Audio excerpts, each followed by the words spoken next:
December 10th, 2023. The internet buzzed with disbelief. This is a big day. Fyre Festival II tickets are officially on sale.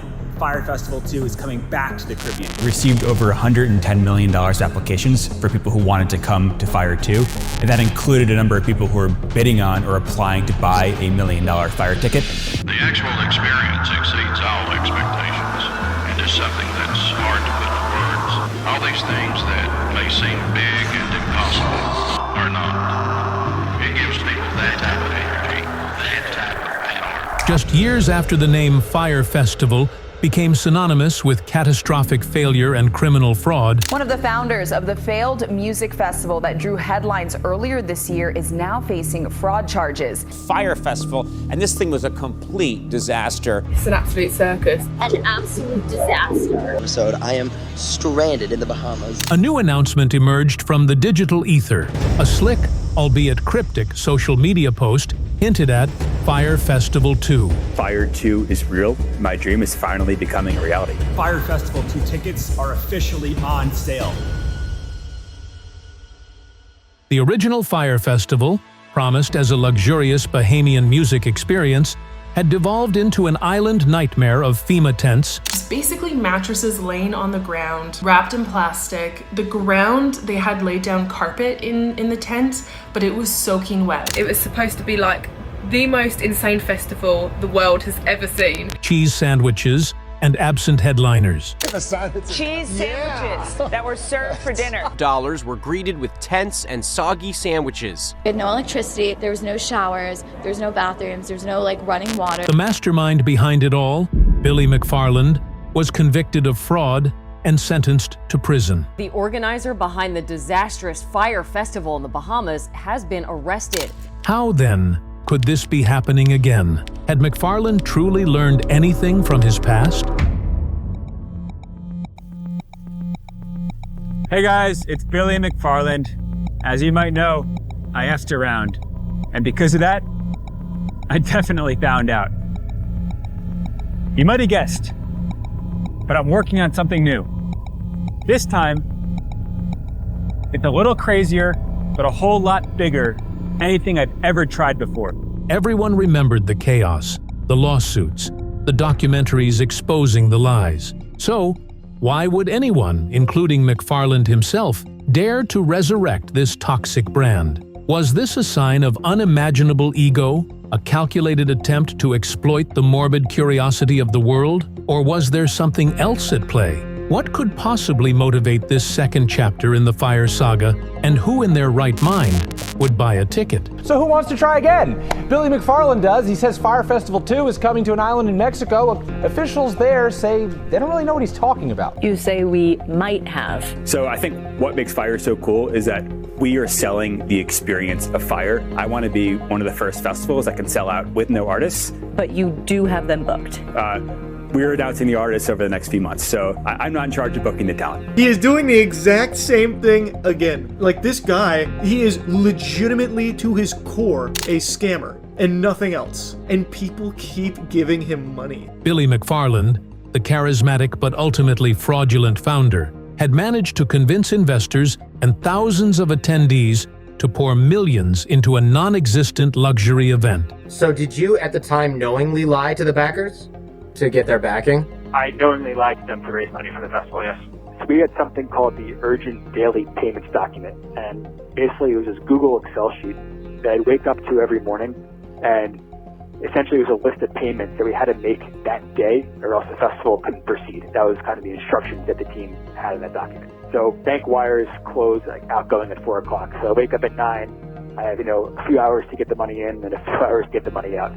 And in the couple of months leading up to the event, it went from a couple $1,000s a day to a few $1 million a day, where I had to wake up at 9 in the morning, find $3 million by noon, and then make the payments by 4.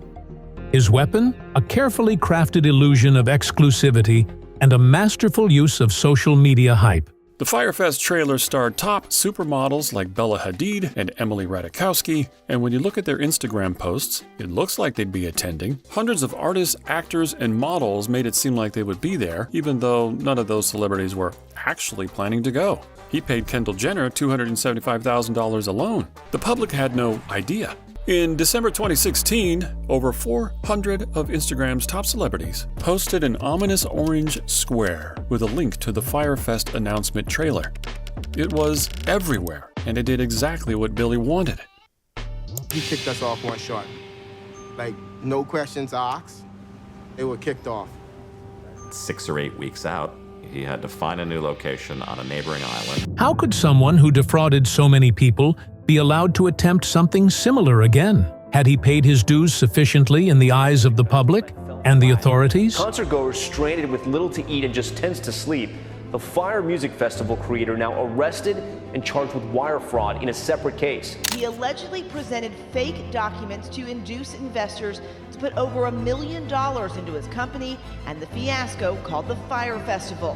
Fyre Festival also came out and announced that guests either have a choice of a full refund or VIP tickets to the next year's festival. V1 has failed, so how we're solving this is, first, all guests have been taken home safely on planes. Next, everybody is being refunded for their ticket purchase.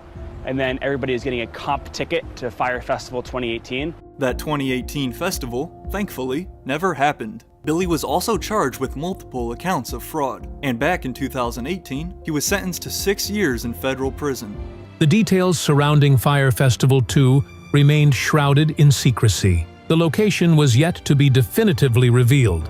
A subsequent attempt to stage the festival in Playa del Carmen also emerged. The tourism director of the island, telling The Guardian this is an event that does not exist, adding, "It's very strange because any manager knows if you're going to hold an event, let alone a massive event, you need municipal authorization." On Fyre's official website here, they list that the next festival will be held at Playa Fyre on Isla Mujeres, Mexico. The Deputy Prime Minister of the Bahamas put out this official statement, stating that Billy McFarland is considered to be a fugitive, and anyone knowing of his whereabouts should report them to law enforcement. Today, Billy is actually not even allowed to leave New York at all. The lineup of performers remained unknown, and even basic infrastructure details were scarce, echoing the chaotic lead-up to the original event. The General Directorate of Tourism of Isla Mujeres informs that no person or company has requested permits. What specific artists will be performing? Well, Billy himself doesn't know. You say we might have. Are any of these for sure haves? Are they booked? So I think what makes Fyre so cool is that we are selling the experience of Fyre. I want to be one of the first festivals that can sell out with no artists. But you do have them booked. Perhaps the most perplexing aspect was the continued existence of ticket sales, even without firm plans. Now, these tickets, which are still up today for sale online, range in different prices. If you'd rather, you can cash out on the Prometheus package for a slight 1.1 mil. That claims to grant access to your own private yacht. But not so fast though, because if you can remember, all of this sounds basically identical to the promises made of Fyre Festival I back in 2017. Even if you weren't following any of the news on the second Fyre Fest, and even if you were completely unaware that a Fyre Fest II was... Well, here we go again. The Fyre Festival II in Mexico this summer is postponed. I interviewed Billy McFarland about Fyre Fest II, an event I have tickets to. One possible explanation for Fyre Festival II lies in the realm of notoriety and attention.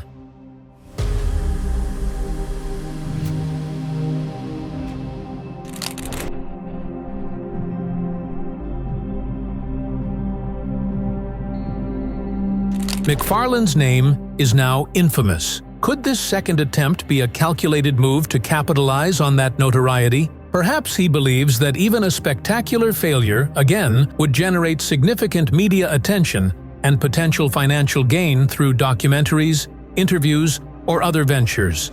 If you and your friends want to ATV through the jungle with the Super Bowl champion, if you want to swim with the sharks with a pop star, or if you want to learn MMA in the beach with a UFC champion,